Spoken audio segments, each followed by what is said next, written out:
In verse 1 of chapter 10, the introduction to this final section of Daniel states that Daniel received a revelation about a great conflict. The description of that conflict is what our chapter 11 is all about. Chapter 10 was mainly focused on the angel who had come to give this knowledge to Daniel. He is not named, but it might be Gabriel.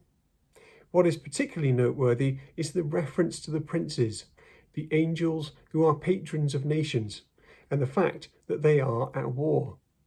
It shows us that spiritual battles are played out on earth, and that there are mighty ones like Michael who contend for Israel against other princes. But the content of the Book of Truth goes even further than this. The angel says in 10:21, "I am going to tell you what is inscribed in the Book of Truth."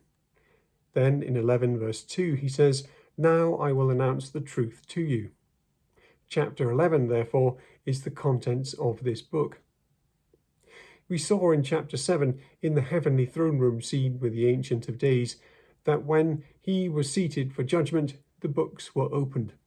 These are the books of judgment, which are different to what the angel reveals to Daniel. This book instead reveals the years of war and chaos which were to come. It seems bleak and frightening, but if it is any comfort to know that God's people were defended by such a one as Michael, it should also be of some comfort that what seems like years of conflict and instability are in fact all written out beforehand with an end point. The purpose of such revelation is to reassure those people who are going to suffer through such times that they are not out of God's control, but all these things are happening as they were written to happen. There is a point to it all and a perspective from the heavenly throne. What the people of God must do is be faithful and endure. The vision is mainly about the rise of the Greek Empire and the dire consequences it has for Israel. It is very similar to the vision of chapter 8, only here it is longer and more prosaic, being more simple in its descriptions and not using any of the vivid imagery of animals and horns and falling stars. The first verse of the vision, which is verse 2, says that there are to be 3 more kings in Persia before the rise of the warrior king from Greece. No mention of the defeat of Persia is found here, and one must recall the thrilling imagery of the goat from the west in chapter 8, racing across the whole earth without touching the ground to strike the ram in the east, breaking its horns, throwing it down and trampling it. But the account in chapter 11 is not interested in the drama of Persia's fall, and it moves straight on to Alexander the Great's early death in verse 4.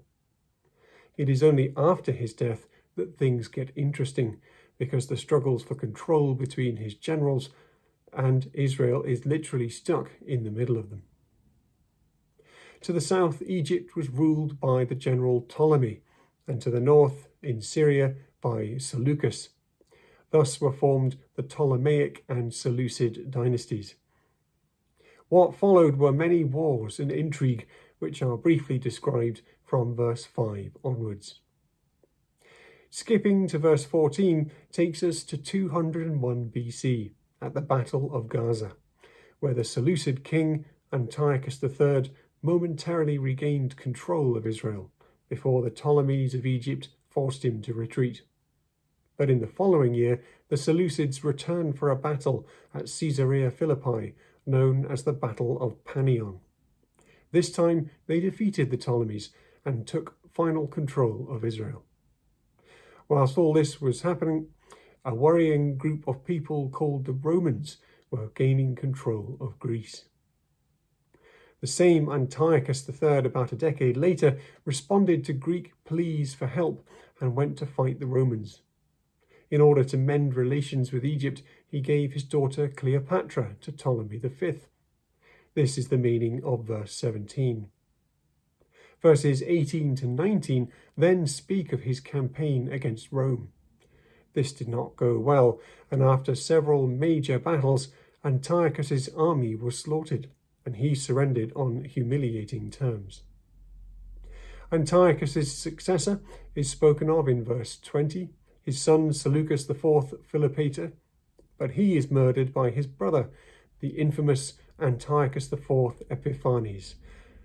The throne should have passed to Seleucus' son Demetrius, but Antiochus took it instead and installed his nephew as co-regent before murdering him as well.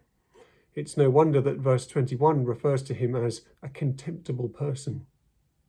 The following verse refers to the murder of the high priest Onias III, called here the Prince of the Covenant. This is the one referred to in chapter 9:26. Skipping on again to verse 28, Antiochus IV has eyes on the temple in Jerusalem. In verses 29 and 30, he goes south to fight the Egyptians, but this time the Romans turn up, who are here called the ships of Kittim. Antiochus is sent away badly humiliated and enraged, and, as verse 30 says, returns to take it out on Jerusalem. Various bad things happen, but verse 31 skips these and speaks of the cessation of the temple service and the setting up of the abomination which causes desolation. This is the real main event of all this history. This is December 167 BC. But it is important not to miss verse 32, which speaks of those Jews who sided with the entire Hellenization project that Antiochus was pushing, that is, to adopt Greek customs. I suppose it is one thing to desecrate the temple, that is shocking enough, but to be successful in luring away God's people with either carrot or stick is probably even worse.